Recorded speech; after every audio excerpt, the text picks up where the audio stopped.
ఈ ఒంటె చేసిన ఒక్క చిన్న మోసం ఒక రోజులోనే దాని జీవితాన్నే మార్చేసింది. ఏమైందో తెలుసా?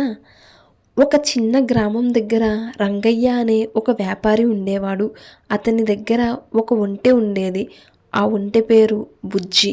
బుజ్జి ఒంటె చాలా బలంగా ఉండేది. కానీ అంతకంటే ఎక్కువగా చాలా తెలివిగా నటించేది. రోజు రంగయ్య బుజ్జి మీద సరుకులు ఎక్కించి పక్క గ్రామానికి తీసుకెళ్ళేవాడు. ఒకరోజు వాళ్ళు వెళ్ళే మార్గంలో ఒక చిన్న నీటి కాలువ ఉండేది. ఆ రోజు అనుకోకుండా బుజ్జి ఉంటే కాలువలో జారి పడిపోయింది. నీటిలో పడగానే దాని మీదున్న మట్టి పొడులు కరిగిపోయి భారం చాలా తక్కువైంది. బుజ్జి మనసులో ఒక ఆలోచన వచ్చింది. అయ్యో, ఇలా నీటిలో పడితే బరువు తగ్గిపోతుంది కదా, ఇది మంచి ట్రిక్ అని అనుకుంది. ఆ రోజు నుంచి బుజ్జి ఉంటే రోజు కావాలనే కాలువ దగ్గరికి వచ్చేసరికి నాటకం మొదలుపెట్టేది. అరే, కాలుకి నొప్పి వచ్చినట్టు నటిస్తూ నీటిలో పడిపోవడం, బరువు తగ్గేది, నడవడం ఈజీ అవుతుంది. రంగయ్యకి మొదట అర్థం కాలేదు. కానీ రోజులు గడిచే కొద్దీ అతనికి అనుమానం వచ్చింది. ఇది ప్రమాదం కాదు, ఇది ప్లాన్ లాగా ఉంది అని. రంగయ్య చాలా తెలివైనాడు. అతను కోప్పడలేదు, కొట్టలేదు.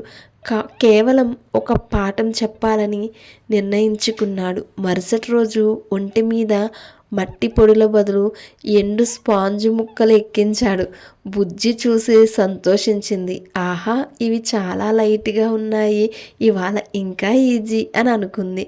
కాలువ దగ్గరికి రాగానే మళ్ళీ అదే డ్రామా.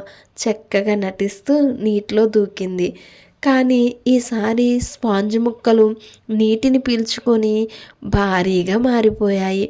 ఒంటె లేవలేకపోయింది. కాళ్ళు వణికిపోయాయి. అయ్యో, ఇంత బరువా, ఏమైంది అని భయపడిపోయింది. రంగయ్య నెమ్మదిగా వచ్చి ఒంటెను బయటికి తీశాడు. అప్పుడన్నాడు, బుజ్జి, పని తప్పించుకోవాలని మోసం చేస్తే ఒకరోజు అదే మోసం మనకే భారం అవుతుంది. ఒంటెకు అర్థమైంది. ఆ రోజు నుంచి బుజ్జి ఎటువంటి నాటకాలు చేయలేదు. నిజాయితీగా తన పని చేసేది. గ్రామంలో అందరూ ఈ కథను చెబుతూ ఉండేవారు. ఈ కథ యొక్క నీతి ఏంటి? పని తప్పించుకోవడానికి చేసే మోసం ఒకరోజు మనకే భారం అవుతుంది. నిజాయితీగా చేసిన పని ఎప్పుడూ తేలికగా ఉంటుంది. స్టోరీ నచ్చినట్లయితే please like and subscribe. Thank you.